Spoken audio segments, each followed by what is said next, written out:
नमस्कार। रजका घास की जानकारी। रजका घास बीज के बारे में सामान्य जानकारी आज हम जानने वाले हैं। रजका घास में 17% से 20% तक प्रोटीन की मात्रा होती है। इसमें कच्चे प्रोटीन, खनिज, विटामिन ए, विटामिन डी आदि भी होते। रजका घास में 15.9% प्रोटीन और विभिन्न पोषक तत्वों का एक अच्छा प्रतिशत होता है। रजका घास को मराठी में लहसुन घास और मेथी घास, अंग्रेजी में अल्फा अल्फा घास, घोड़ा घास, नागरी घास जैसे विभिन्न नामों से भी जाना जाता है।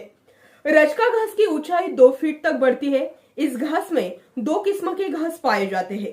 पहले 1 साल रजका घास और दूसरा 3 साल रजका घास। 3 साल रजका घास ठंड के दिनों में पाया जाता है और 1 साल रजका घास जून की शुरुआत में यानी बरसात के मौसम में लगाई जाती है। लेकिन 3 साल की रजका बड़ी मात्रा में किसान लगाते हैं, क्योंकि बकरी, भेड़, गाय, भैंस, घोड़े, साथ ही साथ मुर्गियां भी इसे बड़े चाव से खाते हैं।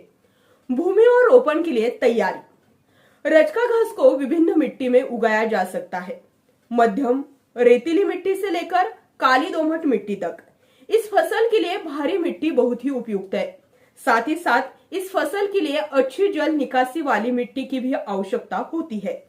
इसके लिए यदि गहरी जुताई की मात्रा अधिक हो तो उसे तोड़कर मध्यम से हल्की मिट्टी में प्रति एकड़ 8 से 10 टन पूरी तरह से सड़ी हुई खाद बोने से पहले डालें।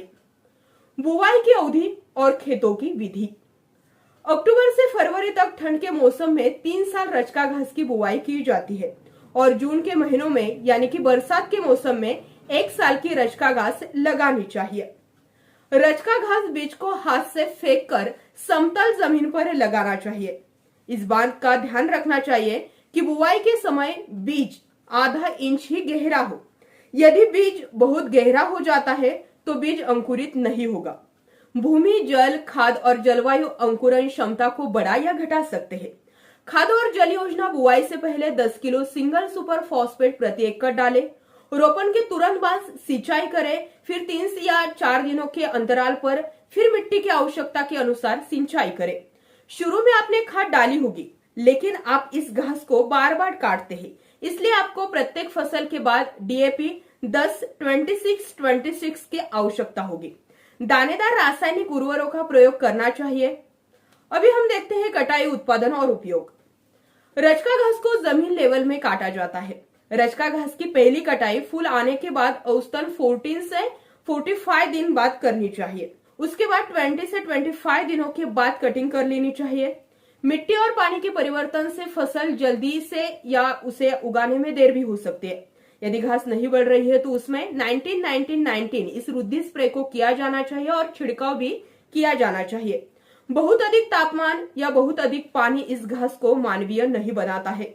गर्मियों में बहुत अधिक गर्मी और बरसात के मौसम में बहुत ही अधिक पानी रजका घास को खराब कर सकता है।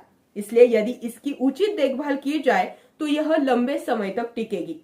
रजका घास के चारे से प्रति माह 1 एकड़ से 4 से 5 टन हरा चारा मिलता है। रजका घास की औसत वार्षिक उपज 50 से 60 टन है। खराब मौसम के कारण उत्पादन बढ़ या घट भी सकता है। रजका घास को चारे का राजा कहा जाता है। सभी प्रकार के जानवर इस चारे को खाने में पसंद करते हैं। रजका घास सभी प्रकार के जानवरों के लिए जैसे कि बकरी, गाय, भैंस, मुर्गियां, खरगोश और घोड़ों के लिए उपयुक्त है। अब देखते हैं बीज प्रति एकड़।